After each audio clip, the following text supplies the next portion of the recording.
नमस्कार मंडळी. आज 21 जून 2026. अगदी सुरुवातीला आपल्या सगळ्यांना आंतरराष्ट्रीय योग दिनाच्या खूप खूप शुभेच्छा. आपल्या सर्वांना उत्तम आरोग्य लाभो ही ईश्वरचरणी प्रार्थना. मीही आत्ताच 108 सूर्यनमस्कार मारून आलो आहे.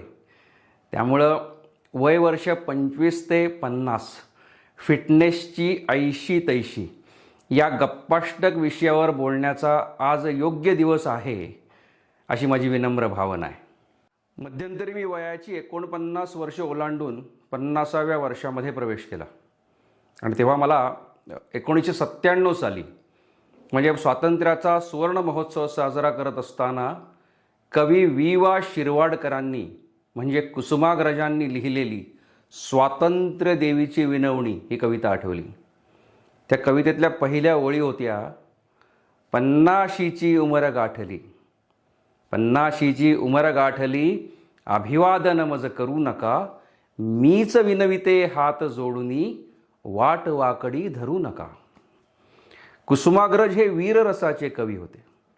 त्यांनी स्वातंत्र्यपूर्व काळामध्ये देशभक्तीपर वीररसाच्या कविता लिहिल्या. लोहदंड तव पायामधले, खळाखळा तुटणार आई, खळाखळा तुटणार, गरजा जय जयकार क्रांतीचा, गरजा जय जयकार. अशा कविता लिहिणाऱ्या कवीला स्वातंत्र्य मिळाल्यानंतर 50 वर्षांनी वाट वाकडी धरू नका हे लिहिण्याची वेळ आली. अर्थात त्या कारणासाठी मी कविता ऐकवली नाही. आपण जर भारतीय माणसाचा विचार केला, त्याच्या जीवनशैलीचा विचार केला, तर 25शीची उमर गाठली, वाट वाकडी धरू नका असं म्हणायची वेळ येते. तर ही वाकडी वाट कुठली आणि सरळ वाट तरी कुठली? तर ती प्रकृती स्वास्थ्याची. म्हणजे आपण शाळा कॉलेजमध्ये असताना खेळ खेळतो, तलावात पोहतो, ट्रेकला जातो, जिममध्ये जातो, बॉडी कमावतो, कुणाला तरी बेंडकुळ्या काढून दाखवतो. इथपर्यंत सगळं ठीक आहे हो. पण गडबड तेव्हा सुरू होते जेव्हा आपण ब्रह्मचर्य आश्रमामधून गृहस्थ आश्रमामध्ये प्रवेश करतो. गल्लत तेव्हा होते जेव्हा आम्ही कुठल्या तरी नोकरी व्यवसायामध्ये शिरतो. समस्या तेव्हा निर्माण होते जेव्हा आपली पोटा पाण्यासाठी वणवण सुरू होते. म्हणजे आपण एकतर आपल्या घरट्यातून उडून इतर कुठंतरी काड्या गोळ्या करत नवीन घरटं बांधायचा प्रयत्न करतो, नाहीतर रोजचा चारा गोळा करण्यासाठी घरट्यातून उडून लांब कुठंतरी जातो आणि रात्री पुन्हा परतून येतो. आपल्याला दमलेल्या बाबाची कहाणी आठवते. आठ पाट नगरात गर्दी होती भारी, घामाघूम राजा करी लोकल वारी. रोज सकाळी राजा निघताना बोले, गोष्ट सांगायचे काल. सकाळी राजा निघताना बोले, गोष्ट सांगायचे काल राहून या गेले. अगदी तसंच व्यायाम करायाचे काल राहून या गेले हे आमच्या अंगवळणी पडतं. मला वाटतं की 25 ते 50 या वयोगटामध्ये आपण करिअरच्या मागं पळतो. खरं पळालंही पाहिजे, परंतु आपल्याला आयुष्यात काहीतरी बनवून दाखवायचं आहे, आपल्याला काहीतरी सिद्ध करायचं आहे, स्वतःच्या आणि इतरांच्या नजरेमध्ये मोठं व्हायचं आहे. या नादामध्ये आपल्या शरीराची हेळसांड होते आहे हे कधी लक्षात येत नाही. मग ती हेळसांड खाण्यापिण्याच्या बाबतीत होते, शरीर स्वास्थ्याच्या बाबतीत होते आणि मनस्वास्थ्याच्या बाबतीतही होते. मला या तीनही गोष्टींबाबत बोलायचं आहे, निवांत सावकाश बोलायचं आहे.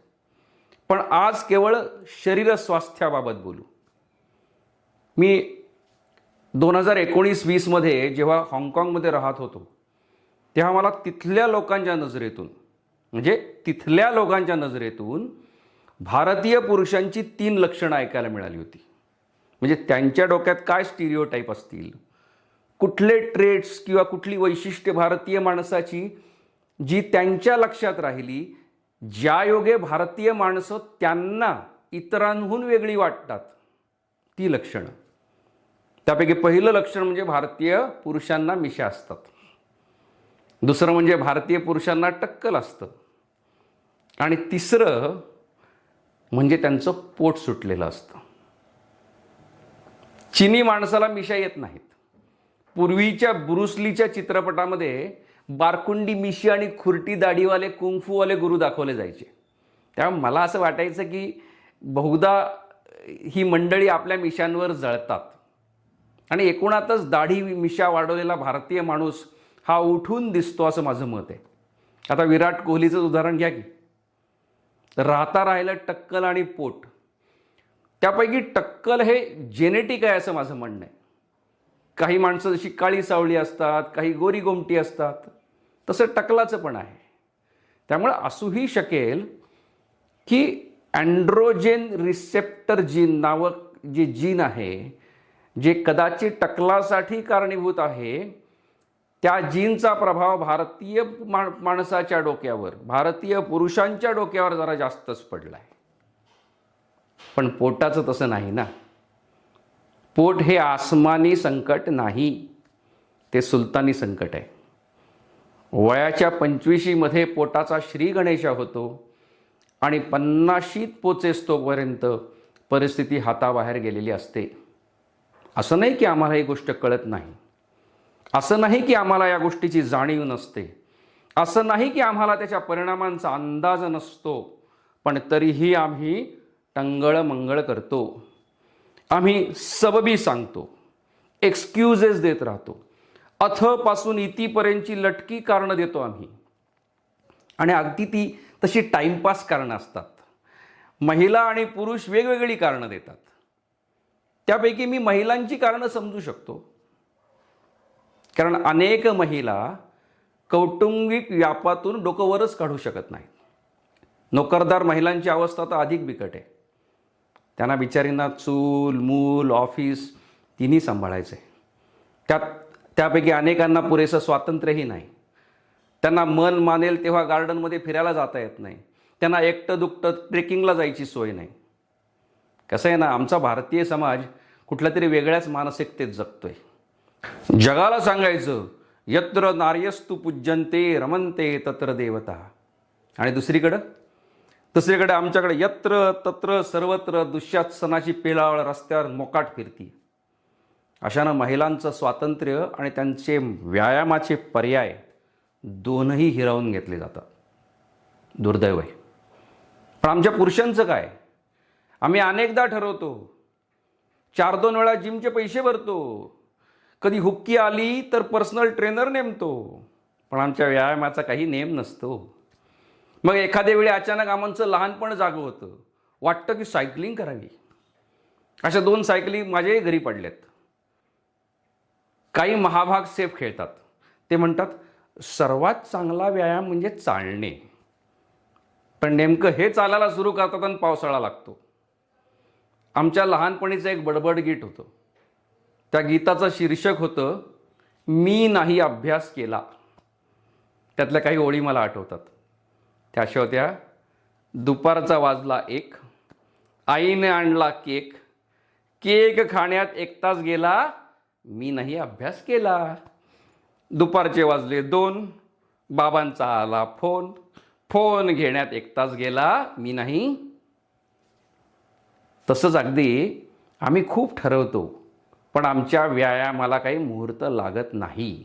आणि लागला तरी सप्तपदी उरकायच्या आत आम्ही व्यायाम मंडळातून पसार झालेलो असतो. एक अभ्यास सांगतो की आपण हा जो फिटनेस बँड वापरतो ना, ते 1 वर्षापेक्षा जास्त कोणी सिरियसली वापरत नाही. आणि बहुतेक वेळा ते वर्ष गाठण्याआधीच हातातून उतरवलं गेलं असतं. म्हणजे थोडक्यात काय की व्यायाम न करणे ही भारतीय मध्यमवर्गीय लोकांची एक मोठी समस्या आहे. आणि ती समस्या आहे हे माहीत असूनही त्याचं उत्तर आम्ही शोधू शकत नाही. आपल्याला माहिती आहे की शरीराला वेळ न देणं हे शरीरासाठी घातक ठरू शकतं, पण तरीही मी वेळ देत नाही हे गंभीर आहे. पूर्वी दुर्योधनाला महाभारतामध्ये व्यासांनी वर्णन केलं आहे की दुर्योधनाला गांधारी समजावून सांगत होती की आयुष्यात चांगलं वाग, नीतिमत्तेनं वाग. तेव्हा दुर्योधन गांधारीला उद्देशून म्हणाला, जानामि धर्मम नचमेव प्रवृत्ती, जानामि अधर्मम नचमेव निवृत्ती. मी चांगलं काय ते जाणतो, पण तिकडं जाण्याची माझी इच्छा नाही. मी वाईट काय तेही जाणतो, पण त्यापासून परावृत्त होण्याची माझी इच्छा नाही. अशी तर आमची अवस्था झाली नाही ना. मला कल्पना आहे की आपण अशा चुकांची कितीही जंत्री वाचत बसलो, तासनतास बडबड करत बसलो तरी वेळ पुरणार नाही. आणि अशी कारणं सांगता सांगता माझं एक बोट जर आपल्याकडं असेल तर 4 बोटं माझ्या स्वतःकडं रोखली गेलेली असतील याचीही मला कल्पना आहे. त्यामुळे आपण समस्यांवर बोलायला नको, उपायांवर बोललं पाहिजे. आज आपण केवळ एकाच विषयावर बोलणार आहोत, ते म्हणजे 25 ते 50 या वयोगटातील तरुणांना चिरतरुण राहायचं असेल आणि व्याधींपासून दूर राहायचं असेल तर शरीराला काहीतरी योग्य वळण लावलं पाहिजे. आणि आयुष्याची 50शी गाठायची वाट न पाहता ऐन 25शीतच ते वळण लावलं पाहिजे. त्यामुळे हा पॉडकास्ट सर्वांसाठी आहे. जे 25शी ते 50शीमध्ये आहेत त्यांच्यासाठी तर आहेच, पण हा पॉडकास्ट त्या जेनझी तरुणांसाठीही आहे जे कधीतरी 25शीत पोचणार आहेत. आणि हा पॉडकास्ट त्या ज्येष्ठांसाठी देखील आहे ज्यांचे कुणी ना कुणी जीवलग 25 ते 50 या वयोगटामध्ये आहेत. तेव्हा कुठलाही वेळ न दवडता माझ्या या चॅनलला सबस्क्राईब करा. आणि इथल्या गप्पा आवडल्या तर या चॅनलची लिंक आपल्या सोशल मीडियावर शेअर करायला देखील विसरू नका. मला वाटतं की या विषयावर बोलण्यासाठी आपण योग्य व्यक्ती आहोत. असं म्हणतात की सिंहाच्या तावडीत सापडलेली आणि तरीही तिथून जिवंत सुटलेली म्हैस ही इतर म्हशींना सिंहाचा कसा सामना करायचा हे अधिक चांगल्या पद्धतीने सांगू शकते. तसा मीही प्रकृतीच्या कैक समस्यांशी 2 हात करून पुनश्च उभा राहिलेला रेडा आहे. मी जर का मिलिंद सोमण असतो तर लोक म्हणले असते हा काही माणसात मोडणारा प्राणी नाही, हा ऑडमॅन आउट आहे, हा आउटलायर आहे. त्यामुळे एखादा नॉर्मल दिसणारा, नॉर्मल भासणारा आणि नॉर्मल असणारा हाडामासाचा माणूस इतर सामान्य माणसांसारखे आरोग्याचे टप्पे टोणपे खाल्ल्यानंतर जर इतरांना सांगत असेल की बाबांनो मी बी घडलो, तुम्ही बी घडा ना, तेव्हा कदाचित तो विचार लोकांना आपला वाटेल आणि अंगीकारासाही वाटेल इतकाच माझा सद हेतू. आणि त्यासाठी मी आज आपल्याला एक पंचसूत्री सांगणार आहे. हो, 5 सूत्र, सोपी, साधी, अंगीकारणं शक्य आहे अशी. त्यातलं पहिलं सूत्र लक्षात ठेवा. त्यातलं पहिलं सूत्र, समस्यांच्या आड लपू नका, समस्यांच्या मागे लपू नका. आपली परिस्थिती आणि आपली व्यायामाची गरज यांचा अर्थाअर्थी संबंध नाही. एक गोष्ट लक्षात घ्या, ध्यानात घ्या की आपण आयुष्यात कुठल्या संघर्षांना सामोरं जात असलो म्हणून आपल्याला निसर्ग नियमातून सूट मिळत नाही. म्हणजे आपल्याला आयुष्यात खूप कष्ट झेलावे लागले म्हणून आपल्याला डायबिटीसमधून 20% सूट असं होतं का? की एखादी महिला दिवसभर सासुरवास सहन करते आणि घरादारासाठी राबते म्हणून तिला BP पासून सुटका असं होतं का? ते सोडा. आपण माणूस म्हणून फार छान आहोत, चांगले आहोत, आपण सगळ्यांसाठी करतो, सगळ्यांची काळजी घेतो म्हणून आपली आयुर्मर्यादा 10 वर्षांनी वाढली असं होतं का हो? की आपलं पोट 2 इंच कमी होतं? म्हणजे आपल्या सांसारिक समस्या, अडचणी, आपल्या आयुष्यातले वादविवाद, संघर्ष, रोजची नोकरी धंदा, प्रवास, दगदग या गोष्टी कुणाला चुकल्यात? आजार व्याधी कुणाच्या आयुष्यात आल्या नाहीत? जोवर शरीर आहे तोवर समस्या राहणार ना. मनाच्या श्लोकामध्ये म्हणलं आहे, जगी सर्व सुखी असा कोण आहे, विचारी मना तुची शोधोनी पाहे. त्यामुळे पहिलं सूत्र असं की मला खूप समस्या आहेत, ही कारणं सांगून व्यायाम टाळायचा प्रयत्न करू नका. खरं तर समस्यांना ढाल बनवा, त्यांना तलवार बनवून स्वतःच्या पोटात खुपसून घेऊ नका. दुसरं सूत्र, स्टीफन कोव्हीनं घालून दिलेला पहिला नियम पाळा. तो नियम म्हणजे बी प्रोॲक्टिव्ह. स्टीफन कोव्ही या जगप्रसिद्ध लेखकाचं एक पुस्तक आहे, 7 habits of highly effective people.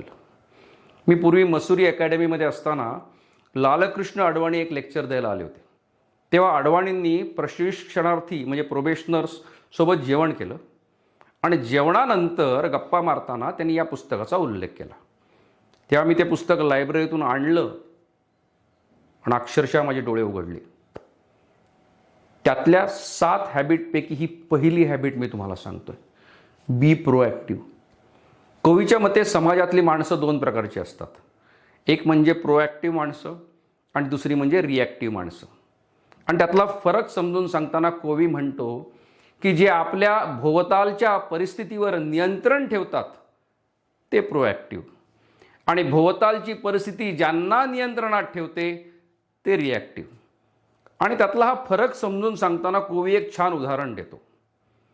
एका क्लासमध्ये एक मास्तर विद्यार्थ्यांना शिकवत असतात आणि तेव्हा एक विद्यार्थी 10 मिनटं उशिरा क्लासला पोचतो. मी दरवाजात उभा राहून विचारतो की sir may I come in, sir आत येऊ शकतो? त्या मास्तर म्हणतात, अरे क्लास सुरू होऊन 10 मिनटं झाली. तेव्हा तो विद्यार्थी म्हणतो, सॉरी सर मला उशीर झाला.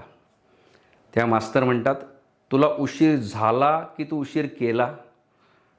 विद्यार्थी पुन्हा म्हणतो, सॉरी सर मला उशीर झाला. त्या मास्तर म्हणतात, तुला जर उशीर झाला असेल तर तुला माझ्या क्लासमध्ये बसून काय उपयोग नाही, तेव्हा तू घरी जा. विद्यार्थी गयावया करू लागतो, म्हणतो, सर यावेळी उशीर झाला, पुढच्या वेळी उशीर होणार नाही. तेव्हा मास्तर म्हणतात, तुला जर यावेळी उशीर झाला असेल तर मी तुला खात्री देतो की पुढच्या वेळी देखील उशीर होईल. कसं ते सांगतो. कारण तुला उशीर झाला याचं कारण तुझ्या आसपासची परिस्थिती तुझ्या नियंत्रणात नाही. म्हणजे तू किती वेळ झोपतोस, तुला आवरायला किती वेळ लागतो, तू घरातून कधी निघतोस यावर तुझं नियंत्रण नाही. याला रिॲक्टिव्ह वागणं म्हणतात. पण तू जर मला म्हणाला असतास की मी उशीर केला तर मी मानलं असतं की तू आज स्वेच्छेने झोपलास, तू आज ठरवून जास्त वेळ नाश्ता केलास किंवा तू मनानं रस्त्यावर कुठेतरी थांबलास, त्यावरून मला असं वाटलं असतं की झोप ती तुझ्या नियंत्रणात आहे आणि तू झोपेच्या नियंत्रणात नाहीस. तू प्रवासाच्या नियंत्रणात नाहीस तर प्रवास तुझ्या नियंत्रणात आहे. आणि याचा अर्थ तू रिॲक्टिव्ह नव्हेस तर तू एक प्रोॲक्टिव्ह व्यक्ती आहेस. तेव्हा मला आता सांग की तुला आज उशीर झाला की तू उशीर केलास? तेव्हा विद्यार्थी खजील होऊन म्हणाला, सर मी उशीर केला. मास्तर म्हणाले, वेलकम टू माय क्लास.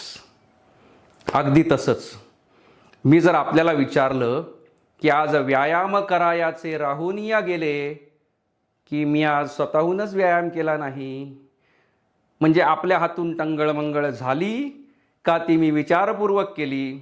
आणि जेव्हा आपण असा प्रोॲक्टिव्ह विचार करू लागतो तेव्हा आपल्या लक्षात येईल की आपले व्यायाम करणे राहून जाते असं नाही, तर आपण हेतुपुरस्सर व्यायामासाठी वेळच काढत नाही. तिसरं सूत्र, आपण आयुष्यात काय सक्तीचं आणि काय ऑप्शनल याबाबत डोक्यात क्लॅरिटी असली पाहिजे. म्हणजे व्यायाम सक्तीचा का विश्रांती, आहार सक्तीचा की आरोग्य, चालणं सक्तीचं का चकाट्या पिटणं, योगासनं सक्तीची की शवासन, याचा निर्णय ज्याला त्याला करता येतो. आणि तिथं आधी सांगितलेलं स्टीफन कोव्हीचं तत्त्व जर वापरलं तर सोन्याहून पिवळं. मध्यंतरी मी संध्याकाळी 2 प्लेट पाणीपुरी खाल्ल्या. म्हणलं आज हेच जेवण, आणि मी आज पाणीपुरी खाण्याचा अधिकार कमावला आहे अशी माझी भावना होती. कारण त्याच दिवशी सकाळी मी 75 सूर्यनमस्कार मारले होते. आणि आपण 75 सूर्यनमस्कार मारून आपल्याला मिलिंद सोमणची टक्कर द्यायची नाही आहे, तर पाणीपुरीच्या कॅलरी पोटात ढकलण्यासाठी आपल्याला अधिकार कमवायचा आहे याची मला क्लॅरिटी होती आणि आहे. त्यामुळं आपल्याला जर इतकी क्लॅरिटी असेल तर आपण प्रोॲक्टिव्ह असतो. मध्यंतरी मी उता सॉल्टलेक युनिव्हर्सिटीमधल्या एका प्रोफेसर एमिरेटिस प्राध्यापकांशी माझा परिचय झाला. त्यांच्यासोबत माझे बऱ्याचदा ऑनलाईन संवाद व्हायचे. त्यांचं वय 82 वर्ष होतं. त्यांचा फिटनेस आणि उत्साह पाहून मी खूप प्रभावित झालो. तेव्हा मी त्यांना त्यांच्या प्रकृतीचं रहस्य विचारलं. तेव्हा ते प्राध्यापक म्हणाले, कसं आहे, मला ना रोज रात्री 1 पेग स्कॉच प्यायला आवडते आणि ती पचवता यावी म्हणून मी रोज सकाळी 7 किलोमीटर पळतो. मध्यंतरी हार्वर्डमधले एक विख्यात मॅनेजमेंट गुरु डॉक्टर रामचरण पुण्यामध्ये आले होते. त्यांचं वय असंच 82-83च्या घरात, आणि त्यांचा शार्पनेस पाहून मी थक्क झालो आणि त्यांच्याही लाईफस्टाईलमुळं मी प्रभावित झालो. ते माझ्याशी बोलताना म्हणाले की ते सकाळी ब्रेकफास्टऐवजी केवळ ब्लॅक कॉफी प्यायचे आणि न चुकता तासभर चालायचं. मला काय वाटतं माहिती आहे का, की या लोकांना काय सक्तीचं आणि काय ऑप्शनल हे पुरतं उलगडले, फक्त त्याची आपल्याला समज नाही इतकंच. चौथं सूत्र, व्यायामाचं सातत्य. अर्थात जर त्याची कन्सिस्टन्सी जर टिकवायची असेल तर चांगली संगत जोडा. म्हणजे आपण एकट्याने व्यायामाचा कंटाळा करतो, पण सोबत कोणीतरी असेल तर जोमानं व्यायाम करतो. एकट्याने वॉकिंगला जायला नको वाटतं, पण 4-4 गटामध्ये मस्त गप्पा मारत एन्जॉय करत चालता येतं. गोरक्षनाथांनी ध्यान कसं करावं याबाबत माळवा भाषेत एक श्लोक लिहिला आहे. त्यातली पहिली ओळ अशी आहे, हसीबा खेलीबा धरीबा ध्यानम. म्हणजे अगदी हसत खेळत ध्यान करा.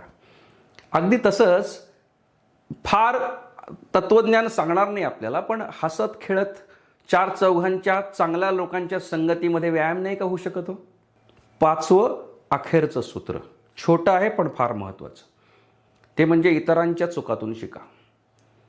मी जर तुम्हाला सांगितलं असतं ना की इतरांच्या आदर्शातून शिका, तर ते तुम्हाला पचनी नाही पडणार. कारण मिलिंद सोमण भलेही आपला आदर्श असो, आपल्यापैकी किती जण त्याचा अनुकरण करतात हो. त्यामुळे मी उलटा सल्ला देतो. खडबडून जागा होण्याचा सल्ला, झाक उतरवण्याचा सल्ला, भानावर येण्याचा सल्ला. तर म्हणजे आपल्या आसपासची चुकीची उदाहरणं पहा ती माणसं जी सूर्य मध्यावर येईपर्यंत झोपून राहतात. बघा त्या गलेलठ्ठ लोकांकडे जे निवांत असतात. 8व्या ट्रेनमध्ये भेटलेल्या त्या ठल्लोबा बायका ज्या सकाळपासून रात्रीपर्यंत खात असायच्या. पहा त्या लोकांच्या आयुष्यात डोकावून ज्यांना लहान वयात BP शुगर जडलाय आणि तरीही ते खडी चम्मच मिठी चाय पितच राहतात. अहो ते सोडा, कधीमधी डायलिसिस सेंटरवर जाऊन पहा. तिथं तुम्हाला अनेक वजनदार मंडळी दिसतील ज्यांच्या आयुनं तारुण्यामध्ये आयुष्याची दिशा भरकटली होती आणि ज्यांच्या परतीचे दोर कापले गेले आहेत.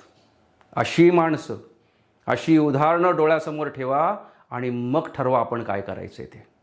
माझ्या वयातली काही मंडळी मला जेव्हा भेटतात ना, तेव्हा त्यांच्या गप्पा ऐकून मला भीती वाटते. किंबहुना वयाच्या 70ीत आल्यावर देखील मला अशा गप्पांची भीती वाटेल. म्हणजे BPच्या गोळ्या, angiography, insulin, creatinine, cholesterol, frozen shoulder असे शब्द ऐकायला लागले ना की वाटतं की नवीन बूट विकत आणावेत आणि चालायला बाहेर पडावं. कसं आहे ना, सृष्टीचे नियम कुणाला चुकलेले नाहीत. शिवलीलामृतामध्ये जीवनाच्या अवस्था सांगितल्यात. अस्ते, जायते, वर्धते, परिणीयते, अपक्षीयते, निधनन. म्हणजे जन्मापासून मृत्यूपर्यंतचा प्रवास कुणाच्या आयुष्यात काही चुकलेला नाही. पण या प्रवासाच्या दरम्यान आपण कणत जगायचं की गाणं म्हणत जगायचं हे ज्यानं त्यानं ठरवायचं आहे. लक्षात ठेवा, आपलं शरीर आणि आपलं करिअर या एकाच नाण्याच्या 2 बाजू आहेत. उत्तम प्रकृती हा उत्तम करिअरचा पाया आहे आणि तो जर पाया मजबूत असेल तर करिअरची गगनचुंबी इमारत उभी राहू शकते. आज इतकंच सांगतो. भेटत राहू. धन्यवाद.